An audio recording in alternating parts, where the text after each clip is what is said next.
Bon, alors là, on a voulu mettre des bonus, et puis que des bonus, ça soit des bonus, ce qui est des petites choses qu'on ne trouve pas ailleurs. Alors moi, j'ai produit un film quand j'avais 22-23 ans, parce que je voulais réaliser. À l'époque, j'étais ingénieur du son, et puis quand tu as envie de réaliser, tu vas voir les chaînes, les producteurs, puis tu leur dis, voilà, j'ai envie de faire un film. Alors on dit, oui, mais qu'est-ce que tu as fait avant? Donc tu n'as rien fait. Donc déjà, ça s'arrête à peu près là. Et je me suis dit, il faut que je sorte de ce cercle vicieux, il faut que je produise quelque chose, que je fasse quelque chose, que j'ai un film à montrer. Et il y avait un sculpteur dans la forêt de Fontainebleau qui était un ami de mes parents, qui était un peu fou, mais en même temps qui était un génie et qui était quelqu'un d'exceptionnel. Il n'y a aucun doute là-dessus. Qui vivait en ermite dans la forêt. Et j'ai voulu faire un film sur lui. Mais je me suis dit que je voulais faire un film qui soit professionnel. Donc j'ai commencé à louer des caméras à mes frais. Ça coûtait très cher parce que le matériel amateur n'était pas du tout au niveau pour pouvoir faire un film correct. Et donc ça me coûtait cher. J'ai payé location d'un groupe électrogène parce qu'il n'y avait pratiquement pas d'électricité chez lui. Je voulais pouvoir éclairer les choses la nuit, etc. Et je me suis vraiment investi sur ce film qui m'a coûté à l'époque le prix d'une voiture, mais qui était, je me disais que c'était un luxe que je me payais. Moi, je roulais en mobilette dans Paris, les autres avaient des voitures, je me suis payé un film. Et même encore aujourd'hui, je suis très content de ce film parce que le personnage est exceptionnel et je pense que je ne suis pas passé à côté de ce qu'il était. Et donc, comme c'est moi qui l'ai produit, que j'en fais ce que je veux, je l'ai mis dans les bonus et c'est pour vous.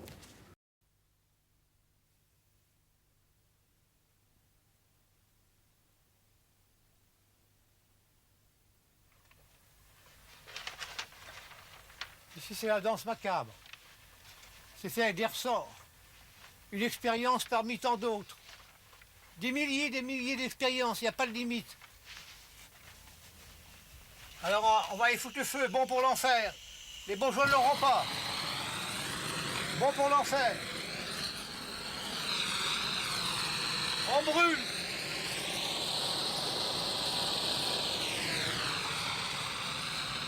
Et ça va brûler. Terminé, au revoir. Au nom du Père, du Christ, du Saint-Esprit, ainsi soit-il. C'est, au revoir, qu'on va te situer.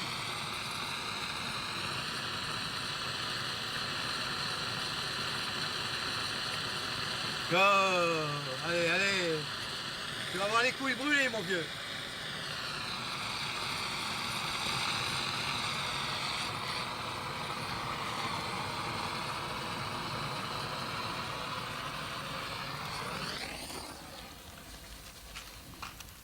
Alors maintenant, il est magnifique parce qu'il brûle lentement. Ça y est, le feu est arrivé aux couilles.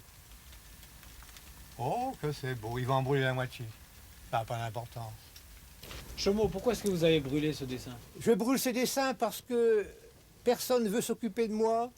J'ai créé toute ma vie et on s'aperçoit que tout ça, c'est la petite combine, c'est les petits amis. On favorise des imbéciles à la Côte d'Azur qui font des carrés et des ronds.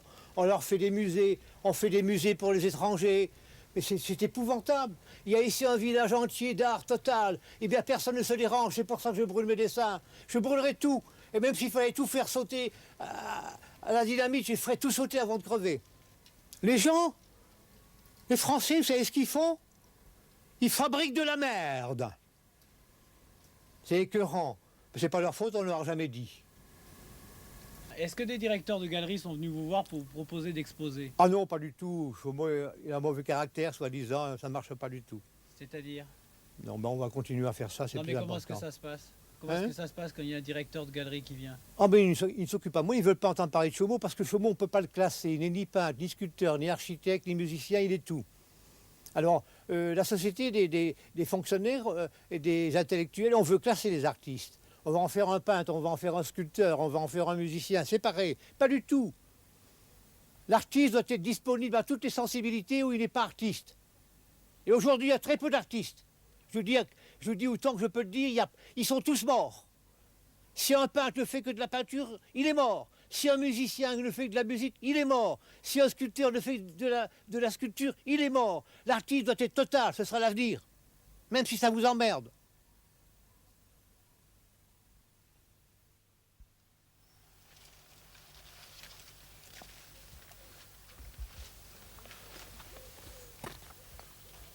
bah, les zèbres. Ah, bon, c'est bien. Justement, je suis en train de travailler les pierres en ce moment, ça barre de dur, vous allez voir le boulot que je fais. Vous allez voir ça. Entrez. Vous allez voir le boulot que je taille, vous allez voir que ça barbe.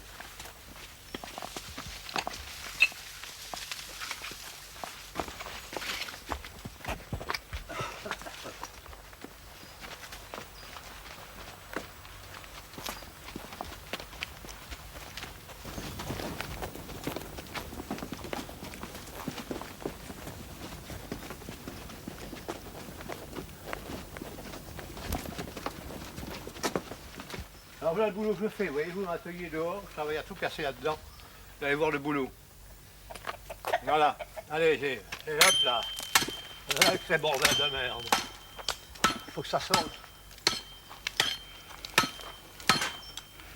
Quand on travaille comme ça, on fait partie de la pierre elle-même. On fait partie de la pensée s'incruste dans la pierre. Il y a une communion entre la pierre et le créateur, c'est important ça.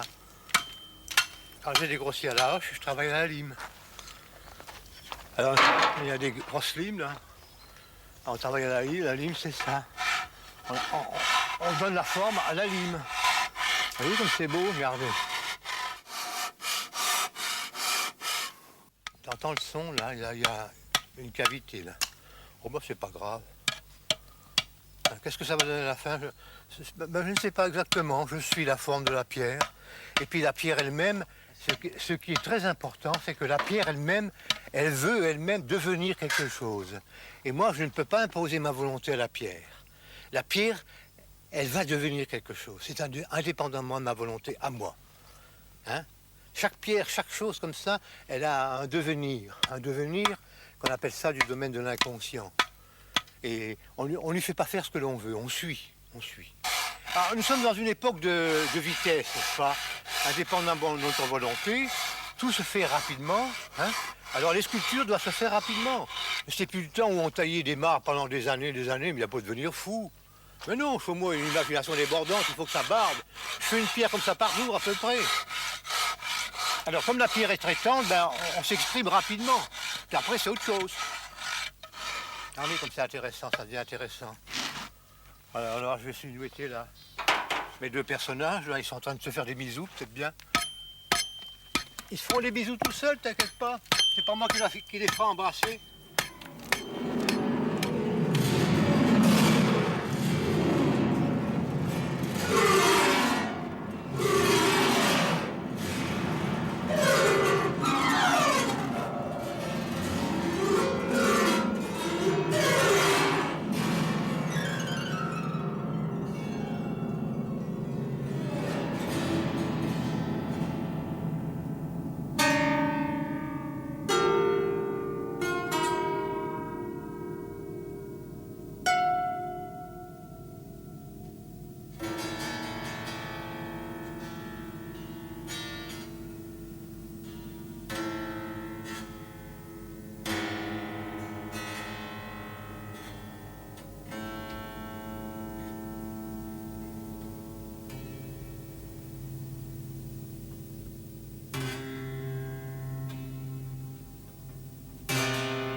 La musique doit être spontanée comme le fait Chaumont, comme vous avez entendu, sur un piano.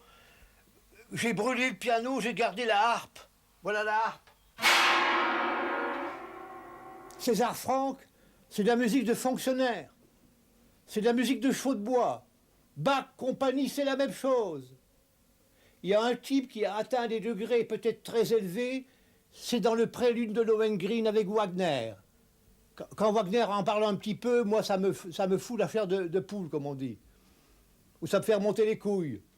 Ça me fait de l'effet. Le reste, c'est de la merde. C'est du raisonnement. Par exemple, la musique, c'est un Digan qui est tout seul en ce moment. C'est le printemps, les nuits sont belles. Sa femme l'a abandonné. Il prend son violon, il t'arrache les tripes. C'est ça la musique. Ils vous ont donné des exemples magnifiques. Et aujourd'hui, dans la technique, on est très avancé, mais dans les sons, la musique, on est encore à François Ier. C'est honteux. Quand tu as soif, tu prends un verre, tu bois n'importe quoi, même la piste de Baudet. Quand tu as faim, tu manges. N'importe quoi. Et quand tu as envie de créer, ben tu crées. On porte la musique en soi, on ne l'apprend pas. Bon, et la création, c'est spontané? Ça doit être spontané, Toute la création est spontanée. dans tous les domaines, Ouais. par exemple. Ben, j'ai appris un jour, en sculpture, j'avais fait une sculpture concrète avec mon idée d'imbécile d'homme et de mon raisonnement d'homme. Et puis, on m'a appelé, la sculpture est tombée à l'envers. Et je me suis aperçu que mon envers était plus sérieux et plus beau que mon endroit. Mon endroit, c'est mon raisonnement. Et l'envers de cette sculpture, c'est l'inconscient. T'as compris? C'est important, ça.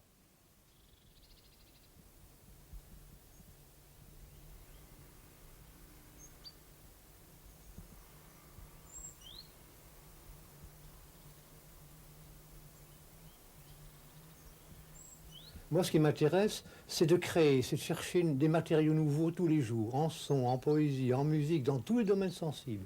Je cultive toute la sensibilité. Alors forcément, il arrive un moment donné où je suis envahi. Tous les bâtiments, l'église des pauvres, souterrains, tout ça, c'est plein, plein partout. Ça déborde de tous les côtés.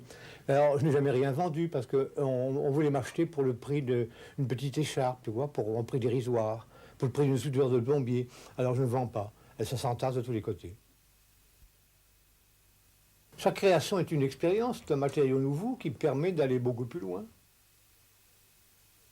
Moi, ce qui m'aurait intéressé, c'est de mettre tous les noyaux d'expérience dans un grand, grand bâtiment. Et alors, on mettrait sur la route une affiche, ici, centre d'éveil, centre expérimental. Un artiste qui n'a pas d'imagination, il vient voir Chaumont. Et comme les noyaux que je travaille, je ne les développe pas, ça l'inspire. Ce serait une école d'inspiration. Ce serait formidable. Et alors, pour entretenir tout ça, ça doit être quand même... Mais je n'entretiens pas. Alors, ça dépérit. Hein? Mais non, ça ne dépérit pas. C'est à l'abri des intempéries, c'est dans les bâtiments. Oui, mais celles qui sont dehors se couvrent de mousse. Ah, ben ça patine, c'est bien, ça vit. Du reste, écoute, je t'en prie, tout est provisoire. Toi, moi, les arbres, les animaux, tout est provisoire. Nous sommes tous des provisoires. Tout ce qui a été dressé sera abattu, t'inquiète pas. Bon, et donc tout ce qui est là est condamné à disparaître un jour. Mais non, pas du tout. Mais non, pas du tout. Tu raisonnes Puisque trop. c'est Si tu raisonnes provisoire. trop, tu feras jamais d'évolution, toi. Puisque c'est provisoire. Comment? Puisque c'est provisoire. Oh, mais le provisoire, en tant qu'homme, puisque l'homme, c'est l'homme qui a inventé le temps, ah ben, le temps n'existe plus, pour ainsi dire. On a toute l'éternité devant nous. Si on ne raisonne pas, on a l'éternité devant nous. On vient au monde inconsciemment, on meurt inconsciemment, puis c'est tout, c'est pas une affaire. Par exemple, je ne vais pas développer ce sujet, c'est le domaine de la réincarnation, mais ça, je t'en parlerai plus tard si tu veux. Alors, d'autres questions de qualité.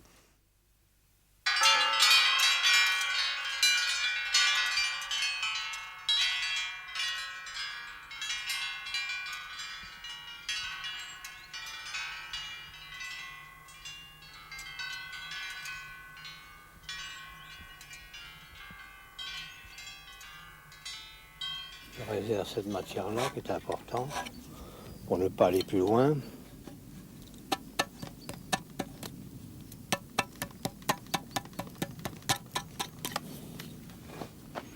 Alors là, il faut que je foute un coup de... Regardez mon matériau, là. Voilà. Alors maintenant, on va travailler un peu à la lime pour vous montrer ce que ça va donner.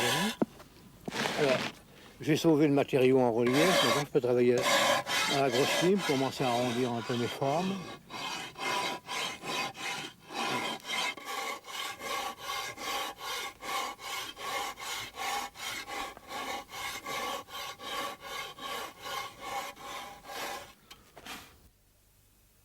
On parle des artistes et des artistes, mais quand une génération est terminée, qu'est-ce qui reste? Les œuvres des artistes, les architectures, les sculptures. Et nous sommes tous bafoués. Et ce qui est lamentable, c'est qu'on est bafoué par la plupart de ces bourgeois qui fabriquent de la merde. Je répète encore, je répéterai jamais assez. On n'est pas sur la terre pour boire, manger, dormir et faire l'amour. On est là pour faire une évolution.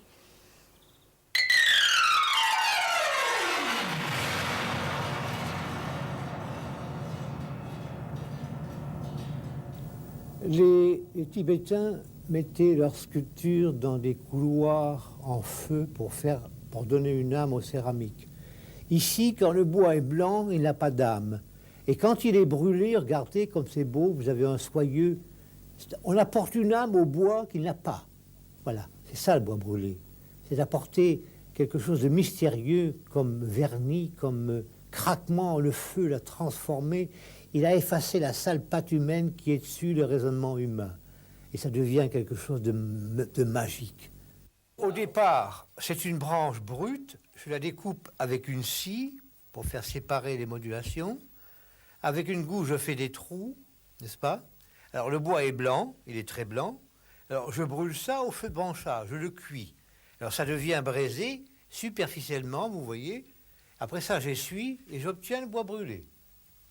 Voilà, c'est une très belle matière, très belle. C'est moi qui ai inventé ça. Alors là, ce sont les grillages modelés, écrasés, des bouts de grillage. Je fais une forme en grillage. Après ça, je prends les morceaux, je découpe des bouts de plastique que je fonds au chalumeau. Et quand c'est mou, eh bien, j'y jette des cailloux, du charbon, des assiettes cassées, de tout. Et ça colle dans le plastique comme ça, vous voyez. Là, c'est un morceau d'évier, voyez-vous, ça fait un crâne. Une tête de mineur, un grillage, du plastique de télévision noir fondu dessus, avec un peu de briques pilées incrustées dans la matière. Regardez comme c'est beau comme matériau. C'est plus beau que du bronze parce que ça respire. Ça respire, l'air passe à travers. C'est un matériau vivant.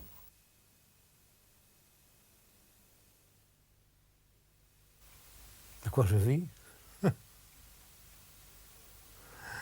Je me souviens, il y a une fois une femme de visiteur qui me disait « Ah, ben Chaumont, vous avez des abeilles. Ah, ben c'est bien, vous mangez du miel. » Mais dites un peu, je ne suis pas un oiseau ni un papillon, je ne vais pas vivre de miel quand même. Bon, alors normalement, ici, moi, au début, je ramassais du pain dans les poubelles, je ramassais des fonds de boîtes de conserve que les soldats jetaient, parce qu'il y a pas mal de casernes dans la région. Je vivais comme ça.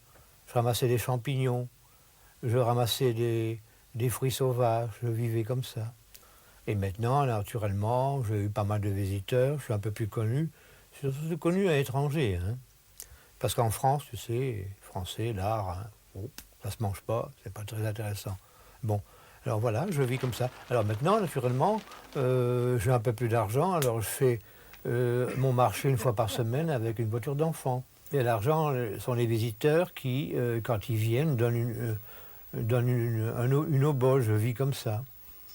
Quand il arrive, je dis bonjour monsieur, dame, bon, vous voulez visiter, ah ben, vous donnez une petite pièce à la sortie si vous êtes satisfait de votre visite. Voilà comment je vis. Alors naturellement, comme je ne prends pas d'entrée directe, quand les gens sont satisfaits, en général, ils donnent un peu plus. Puis il y a des gens gentils qui m'apportent un peu à manger. Voilà. Et avec vos voisins, comment est-ce que ça se passe? Oh, les voisins, vous savez, les voisins ne sont pas très gentils avec moi. Il y en a la moitié sur la gauche qui sont avec moi et la moitié qui sont contre moi. C'est-à-dire, je suis gênant parce que je ne fais pas les mêmes travaux qu'eux, bien sûr. Et puis ma devanture est dégoûtante parce que les plantes poussent un peu partout, les ronces poussent un peu partout. Les ronces, moi, j'ai le plus beau jardin du monde.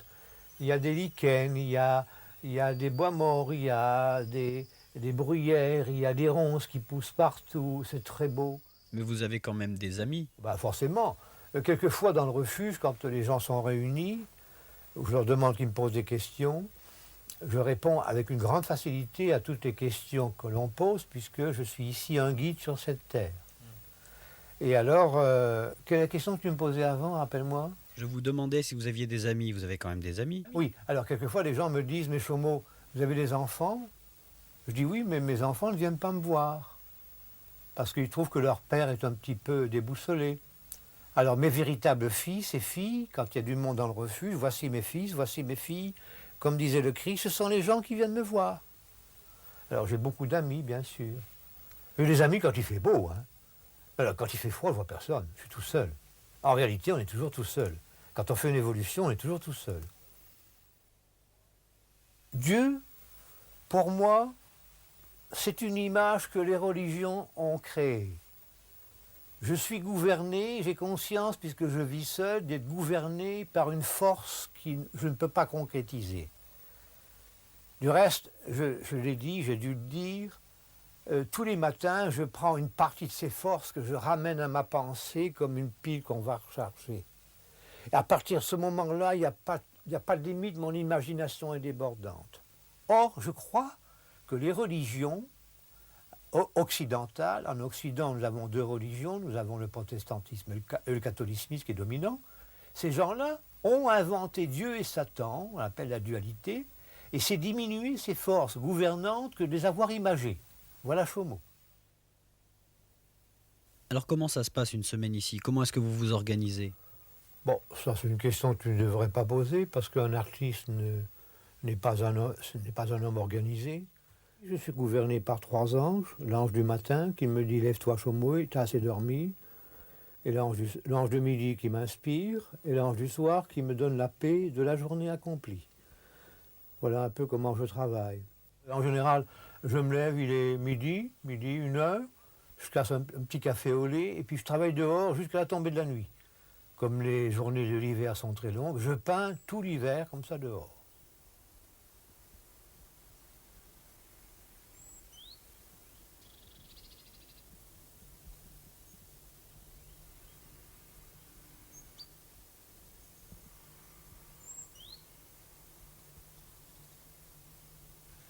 C'est presque terminé là. Non, oh non. Non, c'est mis en volume. Maintenant, il faut y donner une âme. Il n'y a pas d'âme, il faut y donner une âme. Il faut chercher, il faut du temps, alors là. On verra demain. Alors, il est bauché à peu près, quoi, l'emplacement. Alors, si tu veux tourner autour un peu, je tourne.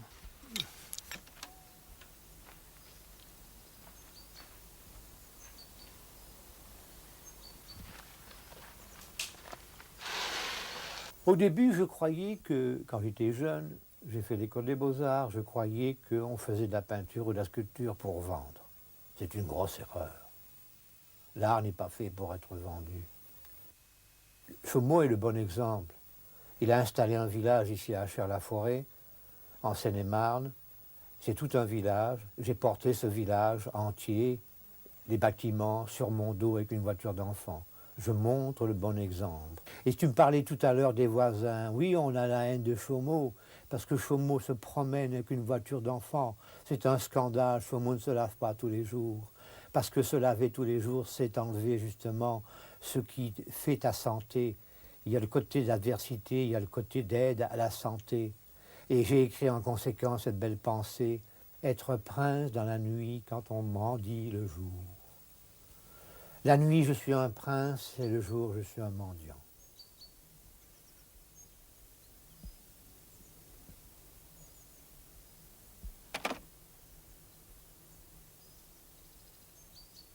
Quand je suis sorti des Beaux-Arts, je croyais que l'art, c'était, comme on nous a appris dans les écoles, de faire de la figuration. Qu'est-ce que la figuration? La figuration, c'est essayer de modeler des corps, des nus, de copier la vérité. Alors donc, je suis sorti des écoles avec cette idée de faire, comme on faisait dans le temps, vous savez, Rodin faisait de la figuration. Il mettait en valeur les muscles, évidemment, il mettait son tempérament dans le corps humain. Mais à notre époque, nous avons fait une très grande évolution. Nous avons compris, tout quoi, moi j'ai compris, que l'art, ce n'était pas la vérité, c'était essayer de concrétiser des rêves. Or, il m'a fallu 40 ans pour comprendre ça. Et maintenant, je travaille dans le rêve. C'est-à-dire, la plupart de mes sculptures, de mes peintures et de mes dessins, c'est du rêve, c'est de l'imaginaire.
Quelle empreinte auras-tu laissée sur la terre pour que ton Dieu soit content?